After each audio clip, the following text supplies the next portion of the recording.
এই চাঁদের মধ্যে প্রথমে নেমেছিল নীল আর্মস্ট্রং। মহাকাশে যাওয়ার আগে তার আগে কুকুর পাঠিয়েছিল একটা, নাম হচ্ছে কি লাইকা। লাইকা নামে একটা কুকুর পাঠিয়েছে, যে মরলে আগে কুত্তায় মরুক, আমরা বেঁচে থাকি, ঠিক কিনা? নাসার বিজ্ঞানীরা আগে কুকুর পাঠানোর পরে দেখেন আসে বেঁচে থাকে না, কারণ আপনি মাধ্যাকর্ষণ শক্তির বাইরে গেলে ওখানে কোনো বাতাস নাই, ওখানে কোনো আওয়াজ নাই, ওখানে কোনো অক্সিজেন নাই, বাঁচার পরিবেশও নাই। চিল্লায় বলেন ঠিক কিনা? তারপর গেল ভ্যালেন্টিনা তেরেস্কোভা, প্রথম নভোচারী।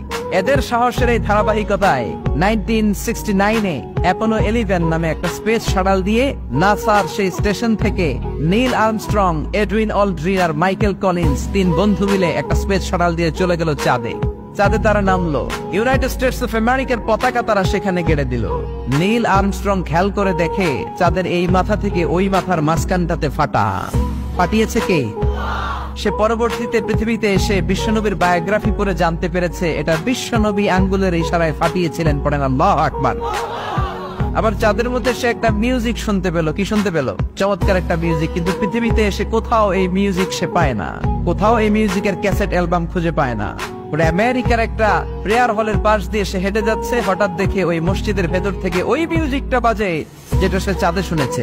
মসজিদে ঢুকে দেখে একজন লোক কানের মধ্যে 2 হাত দিয়ে এই মিউজিকটা বাজায়। আসলে এটা কি মিউজিক না আজান?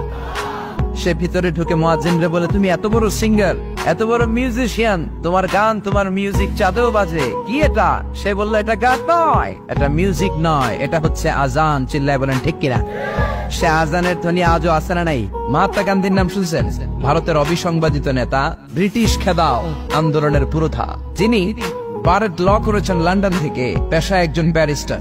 তিনি ভাবলেন সবসময় মুসলমানদের একজন নবীর কথা শুনি আমার হিন্দুস্থানে, সবাই বলে মোহাম্মদ মোহাম্মদ, কেই মোহাম্মদ, দেখি তো তার একটা জীবনী গ্রন্থ পড়ি। তো 2 খণ্ডের একটা জীবনী গ্রন্থের প্রথম খণ্ড উনি পেলেন। উনি ভাবলেন বইয়ের ভূমিকাটা পড়ে রেখে দিব, পুরোটা পড়ার দরকার নাই। কিন্তু ভূমিকা পড়ার পরে পুরো জীবনী পড়ার আগ্রহ, কৌতূহল, কিউরিওসিটি তার অন্তরে ঢুকিয়ে দিল কে? পড়তে শুরু করলো বিশ্বনবীর শৈশবকাল, কৈশোরকাল, যৌবনকাল, তার বিবাহ, তার সমাজনীতি, তার রাষ্ট্রনীতি, তার আন্তর্জাতিক নীতি, তার মাক্কি জীবন, তার মাদানী জীবন। পড়তে পড়তে প্রথম খণ্ড শেষ। এখন দ্বিতীয় খণ্ড পড়ার দরকার আছে না নাই?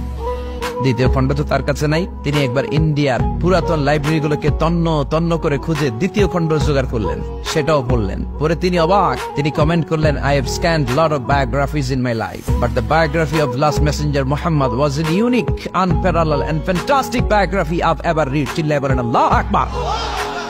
আমি ভারতের নেতা মহাত্মা গান্ধী অনেকের জীবনী পড়লাম, কিন্তু মুসলমানদের নবী মুহাম্মদের জীবনীর মতো কোনো জীবনী পাই নাই। এই জীবনীটা, এটা একটা ইউনিক, আনপ্যারালাল, ফ্যান্টাস্টিক জীবনী, যে জীবনীর সাথে কারো জীবনীর কোনো মিল নাই। পড়েন সুবহানাল্লাহ। এটা কোনো মুসলমানের কথা না হিন্দুর কথা? এটা হিন্দুর কথা।